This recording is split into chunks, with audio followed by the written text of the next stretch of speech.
ሰላም ቤተሰብ እንደምን አላችሁ? እኔ ያለው ደህና ነኝ። ዛሬም በአዲስ ቪዲዮ እንደገና ተመልሰናል ቤተሰብ። ዛሬም የሄርሜላ ጉዳይ አልተቋጨም ቤተሰብ። አብርሽ እያመሰው ነው። እሷ አለችበት የሚለውን እያንዳንዱን ቦታ በማመስ ላይ ነው የምላችሁ። በማን አለብኝነት በሄርሜላ የመጣ ማንም ይሁን ማንም አይመለከተኝም ብሎ ይኸው ዛሬ ደግሞ ከነሩታ ቤት ሄዷል።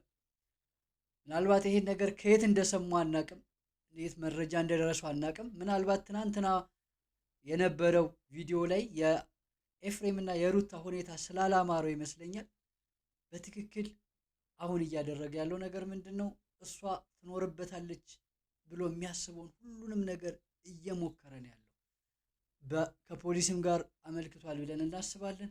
አሁን ደግሞ በእያንዳንዱ ቤት እየሄደ የሚፈትሽ ነው የሚመስለኝና ይሄ የአብርሽ ስራ ምናልባት አሁን የፖሊስን ስራ ተክቶ እየሰራ ነው ያለው። ግን ምን ያክል ዋጋ እየከፈለ እንደሆነ እያጋጠሙት ያሉ ነገሮች ልክም አይሆኑም። አሁን ላይ አብርሽ ማንንም አይሰማም ነው የምላችሁ። ሩታ በሩን ክፈች እያልኩት ነው። ክፈችልን በሩን። አብርሃም ተረጋጋ። ቤት ነው እኮ አስከፍታለሁ። ተኝታ ነው የሚሆነው። ሩታ ተረጋጋ። ተኝታ ነው የሚሆነው። ካሜራው ደግሞ አጥፋ እኮ በር አስከፍት። በቃ ሩታ አንዴ ሩታ ክፈችን። ክፈችው አንዴ በሩን ቶሎ በይ። ኧረ ተረጋጋ አብርሃም። ምንድነው እንደዚህ የሚያደርግህ እንዴ? ምንም ትዕግስቱን አጥቷል ቤተሰብ። የሆነ የሰማው ነገር አለ ብዬ ነው የማስበው። ምክንያቱም ምንም ነገር ሳይኖረው ይሄን ያክል በጣም እየተናዶ በጣም ተበሳጭቶ በጣም ቸኩሎ አይመጣም። በሩንም እስኪከፈት ምንም ትዕግስቱን እያሳየ አይደለም። ስለዚህ ምናልባት ሄርሜላ እዚህ ቤት ትኖር የሚለው ነገር ገና አላወቅንም። ወደፊት ሄርሜላ እዚህ አለች ብሎ ነው የመጣው። ቃላት እንደ እሷ እዚህ ይደብቃል። ደግሞ ምን ልታደርግ ነው የቤት ማስቀመጣት ብዬ አብርሃም ሁሌ የሰው ወሬ እየሰማህ ህይወትህን ለምን እንደምትበጠብጥ ነው ግራ ቢገባኝ። ለምን የመጣው በሰው ወሬ እስካሁን አልተገኘችም እንዴ? እየሄድክ ወንድሜ እየሄድክ። አረ ይሄ ልጅ ቤተሰብ ያጨልሉት ነው እውነት እንዴ? ሰው እንደዚህ ተባብሮ ሰውን ያጨልላል? ጭራሽ ቤት ውስጥ እንዲህ በየቤቱ የምትገኘው ዕቃ አይደለችም። I have no idea። እዚህ ላይ ምንም የምለው ነገር አይኖርም። ምክንያቱም ይሄ ልጅ በጣም ተናዶ አገኛታለሁ ብሎ ሲመጣ አሁንም የገጠመው ነገር ሌላ ሆኖ እኛ እዚህ እንዳልደበቋትና የትም ቦታ ሄዶ መፈለግ እንደሚችል እያየ ነው። ቤቱን እያንዳንዱን እየበረበረ ነው፣ እየከፈተ ነው። የሰማው ነገር አለ ብዬ አስባለሁ። ያለዛ ምንም ነገር ሳይሰማ በዚህ ልክ ፍጥጥ ብሎ እሷ እንዳለች እርግጠኛ ሆኖ መጥቶ እንደዚህ ቤቱን አያምሰው። ስለዚህ የሆነ የሚያየው ነገር አለ። ግን ሩታ ጋር ምንም እንደሌለ ምንም ጉዳይ መደናገጥ የማይታይባትም። እኔ ስገምት ሄርሜላ እዚህ ቤት እንደሌለች ነው የማስበው። ምክንያቱም እንደዛ ቢሆን ኖሮ የሆነ መደናገጥ ሁለቱም ላይ እናያለን። ይህን ያክል ኮንፊደንስ ኖሯቸው በዚህ ልክም እሱንም በዚህ ልክ ትሪት ለማድረግ አይሞክሩም ነበር። እኔ በደንብ ነው እንጂ ሙዴ ያስከው ዛሬ አግኝተዋል ነበር አቤልን። እሺ አገኘሁት። እና ታዲያ ምን ነው እያልክ የነበረው? ትክክል ነው እያልክ የነበረው? እንዴም የራሴ አንዳንዴ ማፍታታት እፈልጋለሁ፣ መቀለድ እፈልጋለሁ። ሁሌ ተጨነቅ። ስለዚህ ነው እኔ በተጨነኩበት ነገር ላይ አንተ ልትቀልደው? እኔ ምንም እኮ አስተላለይ እኮ ግራ ነው እያጋባኝ ያለው አብርሃም። እኔ ምንም ማውቀው ነገር የለም። ስለዚህ እኮ የምታውቀው ነገር ከሌለ አርፈህ ቤት መቀመጥ ነው። ታዲያ በማያገባ ነገር ይሄድክ ምናምን ሰው ላይ እንዴት ነው የምትይዘው? እሺ በቃ አርፌ ይቀመጣል። እኔ ያማል ከእኔ አይደለም እንቅላፍ አይሰራም። ምንም እኔ እኮ የኤፍሬም ሁኔታ ምንም ቤተሰብ ግራ እኮ ነው የሚያጋባኝ። እውነት እዛ ሲሉት እዚህ ሲሉት እዛ ምንም የማይጨበጥ ልጅ። አሁን ደግሞ አቤላ ጋር ሄዶ ሌላ ድራማ ውስጥ ገብቷል። በዚህ ልክ አብርሃም ደግሞ በጣም ብስጭት ነው ያለው። ምክንያቱም የሚገባው ነገር ነው። እኔ አይመለከተኝም በራስ መልኩ ፈልግ ምናምን ብሎት ደግሞ ሌላ ሄዶ ሌላ ነገር ያወጣልና አሁን አብርሃም ምን ላይ እንደሆነ ሁላችንም አናውቅም። እዚህ ጋር እሷ ጠፍታው ሌላ ችግር ውስጥ ነው። እዚህኛው ደግሞ የእሱ ፋሚሊዎች ደግሞ ሌላ ታሪክ ውስጥ ናቸው። እሱ በመሃል ሳንዶች ሆኗል ነው የምላችሁ። እና አሁን ላይ የእሷን የማግኘት ሁኔታ እኔ ተስፋ የሚያስቆርጠው ደረጃው ላይ እየደረሰ ነው። ምክንያቱም ቀድሞ ልጁ ሊጨልል ነው እሷ ሳትገኝ ማለት። ስለዚህ አብርሽን መረጋጋት ይኖርበታል። እናንተ እባካችሁ ይሄን ልጅ አንድ በሉት፣ እውነት አንድ በሉት ነው የምለው። አሁን ጠፍታ ኦልሬዲ ዛሬ ስንተኛ ቀን? ሁለተኛ እኔ ዝም ያልኩት የነበረው እስካሁንም ድረስ ነገሩ በቃ ነገ እኮ ለጥያቄ ትፈለጋለህ ትሄዳለህ።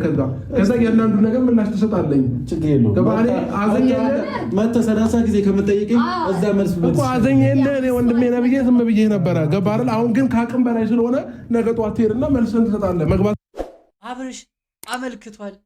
ሄዶ ሁኔታም ሞልቷል መጥፋቷም፣ ምክንያቱም ከ24 ሰዓት በላይ ስለሆናት ሄዶ አመልክቷል። ከዚህ በኋላ እያንዳንዱ ከእሷ ጋር ይገናኛሉ የሚባሉ ሰዎች እየተነሱ ሄደው ቃላቸውን ይሰጣሉ ፖሊስ ጣቢያ። ምክንያቱም ኤፍሬምም አሁንም በትክክል እየነገረው ነው ሄዶ መስጠት እንዳለበትና እሱም ደግሞ የሚጠረጥረው ነገር እንደሆነ እየተናገረ ነው።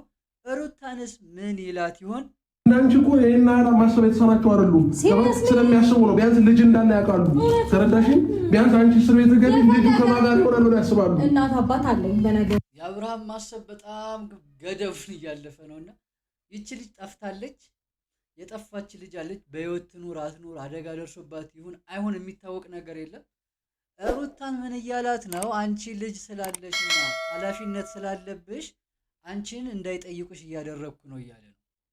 አስቡት፣ አባት አለው ይሄ ልጅ። አባቱ ኃላፊነቱን መውሰድ እየቻለ እሷ የጠፋ ሰው ላይ ላትጠይቅበት የምችልበት የምሸፍንበት ነገር አይደለም። አብርሃምስ ቢፈልግ ማለት ነው ቤተሰቦቿስ የእሷ ቤተሰቦችስ ይህን ነገር አምኖ የሚቀበሉ ይመስላችኋል? ልጃቸው ነው የጠፋቸው። ሌላ ኃላፊነት ስለሚሰማው ሰው የሚያስቡበት ነገር አይደለም። ሩታ ነች ከሩታ ጋር ነው የተገናኘው ከተባለ ይህ ሀሳብ ምንም አቅማሙ ሄደው ሲያመለክቱ ማለት ነው እሷን ሄደው ሲከሱ። ምክንያቱም ይቺ ልጅ እኮ ጠፍታለች አይደለም፣ ልጅ አላትና ከልጃቸው ጋር ችግር አለባት። ለእሷ መጥፋት ምክንያት ትሆናለች የምትልባልን ሴት ሊተውና ልጃቸውን በሌላ መንገድ ሊፈልጉ የሚችሉበት ነገር አይደለም። ሪሊ ይሄ ነገር የሚሆን ነገር አይደለም። ቤተሰቦች ናቸው። ማንኛውም ሰው ይሁን ይመለከታታል ካሉ ሄደው መክሰሳቸው ወደኋላ የሚያስቀራቸው ምንም አይነት ነገር አይኖርም። ስለዚህ ይሄ ሞኝነት ነው። አብርሽም እንደዛ ካሰበ እኔ ልክ ነው ብዬ አላስብም። እሱ ሊያስብ ይችላል፣ ምክንያቱም ልጁም ነው። ግን እነሱ ግን ደግሞ ልጃቸው ነች። ከልጃቸው ደግሞ ማንም የሚበልጥባቸው ነገር የለም። ይሄ ነገር ሞኝነት ካልሆነ በስተቀር። ስለዚህ ያለችበት ያውቃል፣ የት እንደምትሄድም ያውቃል። አንድ ሳታውቃት በፊት እኮ ሄርሜላን ያውቃታል አይደል? ስለዚህ እሱ ነው ሄደህ ጠይቀው። ስነስርዓት ትክክለኛ ያልሆነ ነገር ዝም ብለህ አታውራ። የፈለገ ነገር አንተ ትክክለኛ ነው ለምን እሱ ምን አለበትና ላስመስል ካልኩኝ እኔም እንደተጨነቀ ሰው ሆነ ይችላል። አንተ ስታስበው ምን አለው? እኔ ከሄርሜላ ጋር ምን አለኝ እንዴ? አንተማ ከእሷ ጋር ሆነ ብዙ ነገሮችን እያበራችሁ ያላችሁ። ያ አብርሽ መልቲ ዳይሜንሽናል መሆን በጣም ግዴታ ያለበት ሰዓት ነው። በዚህ ሰዓት አብርሽ ማንንም ሰው ማመንም የለበትም፣ ማንንም ሰው ደግሞ መምረጥም የለበትም። በቃ ሁሉም ሰው ምናልባት አቤልም ተብሏል። አቤል ጓደኛዋ ነው፣ ቤቱ ትሄዳለች፣ በጣም ቅርብ ነች ከአብርሃምም ከሁሉም ቤተሰብ በፊት ከሱ ጋር ነው ጓደኝነታቸው። እሱም መጠየቅ ካለበት መጠየቅ አለበት። ምክንያቱም የቤተሰቡ አካል ስለሆነ ከሱ ጋርም ጊዜ ስለምታሳልፍ ቤስት ፍሬንዷም ስለሆነ እሱንም መጠየቅ አለበት። እንዳለው ኤፍሬምም ልክ ነው። ማስመሰል ከፈለገ እኮ ማስመሰል ይችላል። ስራውን እየሰራ ከጀርባ እሱ እሷን እንትን የሚጎዳ ነገር እያደረገ እዚህ ጋር ግን እያለሳለሰ እሱ እንዳይታይ እሱ ላይ ትኩረት እንዳያደርግ ለእሷ ያሰበ ከአብርሃም ጎን የቆመ መምሰል ይችላል። ስለዚህ አሁንም ማሰብ ካለበት አብርሃም ሁሉንም ነገር ከተለያየ አቅጣጫ ማየትና ማየት አለበት። ካለበለዚያ ዋን ዳይሬክሽናል ከሆነ ምናልባት ይቺ ልጅ በተቃራኒ ዳይሬክሽን እየራቀችው ልትሄድ ትችላለች። ስለዚህ ሁሉንም ማድረግ አለበት። ከዛ ውጭ ራሱን ፖሊስም ማጫወት የለበት። የእሱ ኃላፊነት የሚያውቀውን መረጃ መስጠት ነው እንጂ በዚህ ልክ በየቤቱ እየሄደ ሌላ ችግር ውስጥ መግባትም የለበትም። የሚጠረጥራቸው ሰዎች ካሉ ሂዶ አመልክቷል። ሲያመለክት እነዚህ ሰዎች ይጠይቁልኝ፣ እነዚህ ሰዎች ሀሳባቸውን ይግለጹ፣ ቃላቸውን ይስጡ ማለት እንጂ ሌላ ምርመራ ነገር ውስጥ መግባት የለበትም። መረጃ ከመሰብሰብ ውጪና ለነሱ ይጠቅማል ብሎ ለፖሊሶች ይጠቅማል ብሎ የሚያስበውን መረጃ ለነሱ ከመስጠት ውጪ ሌላ ራሱን አደጋ ላይ አጋልጦ ራሱን ችግር ውስጥ ከቶ እንደዚህ ጨልል እስከሚል ድረስ እንደዚህ ችግር ውስጥ ከሚገባ ለነሱ መስጠትና እሱ ረፍ ማለት ያለበት ጊዜ ነው ብዬ አስባለሁ። ማየት የምፈልገው ነገር አይታለም እኮ የሰው ልጅ ሲያከብርሽ ተከበሪ። ስነ ስርዓት ነው። ራስን ክብርን አልፈዚ ማይሆን ጭቅጭቅ የምትፈጥረው አጉላት ታርግብኝ አቡ ሰማኸኝ። ማየት የምትፈልገው አይታለ አይደለ? በቃ ሂድ። ዝም ብላ አትበጥብጥ። መጠየቅ በምፈልገው አግባብ ጠይቀኝ። ዝም ብላ መተዝ ስለተ አሁን ሰዎችን ይሄ ሲያጠፋ ይሄኛውን መናገር ይሄኛው ልክ ሲሆን ይሄን ልክ ነው ማለት ደግሞ የሁላችንም በዚህ ቤተሰብ ደግሞ መሀል ላይ ሆኖ ነገሮችን ጥፋተኛውን ጥፋተኛ ነህ ልክ ሆኖ ልክ ነህ አንተ ይሄኛውን መካስ አለብህ አንተ በዚህ መልኩ መሄድ አለብህ ማለት እንችላለን። አሁን ሩታ እያለችው ነገር ያለው ነገር ልክ ነው። ቤቷ ነው የመጣው። እነዚህ ሰዎች ተለያይተዋል። ምናልባት ቤቷም ሲመጣ እንኳን ፍቃድ መጠየቅ አለበት ልጁንም ለመጠየቅ ማለት ነው። ስለዚህ እሱ ደግሞ ከጭንቀትም ይሆናል በጣም ከመናደድም ይሆናል ቤቷን ከፍቶ ያለ ፍቃዷ መጥቷል። ደውሎላታል ግን በትክክልም ግን ቢሆንም ሰዓቱንም አላሳወቀም። ቢሄቭ ጀስት ያሳየው ነገርም ልክ ላይሆን ይችላል። ስለዚህ የሚፈልገውን ነገር ካጣ ቤቷን ለቆ መሄድ ይችላል። እሷም ይሄን መጠየቅ አለባት። ሩታ እዚህ ጋር ልክ ነች። አብርሃም ነገሮች ገፋፍቶት ያደረገው ነገር እንዳለ ሆኖ እሷ ደግሞ በሚፈልገበት ነገር ካጣ ወይቱን ለቆ መውጣት አለበት ሰላም ካልሰጣቸው በስተቀር ማለት ነው። ሁሌም ቢሆን የኛ ጥያቄ በሩታና በአብርሃም መካከል ያለው ነገር ብቻ አይደለም። በዙሪያ ያሉ ሰዎችም የሚያሳዩት ነገር ልክ ካልሆነ ልክ አይደሉም ልንላቸውም ይገባል። ለዛ ነው ኤፍሬምም ልክም ካልሆነ ልክ ነው ልክ አይደለም ልክ ከሆነም ልክ ነው የምንለው። ሌሎችም በእነሱ ዙሪያ ያሉ ሰዎች ሁሉ እኛ ይሄ ነገር መስተካከል እስካለበት ድረስ ሁሉንም ነገር ኃይል ልንላቸው ይገባል። ራስን በጣም ስለምትጠራጠር ፈሪ ስለሆንክ ምናምን ያኔ በድፍረት አሁን እንደዚህ አይነት ኮንፊደንስ ቢኖር እኔ ስለኮ መሄድ ትችል ነበር። ግን ራስን ኢቭን አታምነው። አይገርምም? ቢያንስ ከቀን ወደ ቀን እኮ የሆነ ነገር ይሄ ሰዎች ሰካር ላይ ነው የነበረው ተጋጅተው ከዛ በኋላ ቤት አንድ ቤት መጥተው ጠጥተው የሆነ ነገር ተፈጥሯል ምናምን ከዛ ቅርብጥ ሲዬ ከዛ ሩታ አርግዣለሁ ከዛ ደግሞ ድራማ ሆነ ምናምን በጣም ያደክማል። ሰዎች ድክም ምንም ያደርግ እኛ እንደዚህ ከደከመን እነዚህ ሰዎች እንዴት ይደክማቸው ይሆን? እዛ ቦታ ላይ ሆነው ያሉ ሰዎች እንዴት እያስቀጠሉት እንደሆኑ ግርም ነው የሚል። አሁንም ያው አብርሃምን ፈሪ ነህ አንቺም ጀግና ነሽ እንደዚህ የምንልበት ነገር የለም። ያ ነገር አልፏል።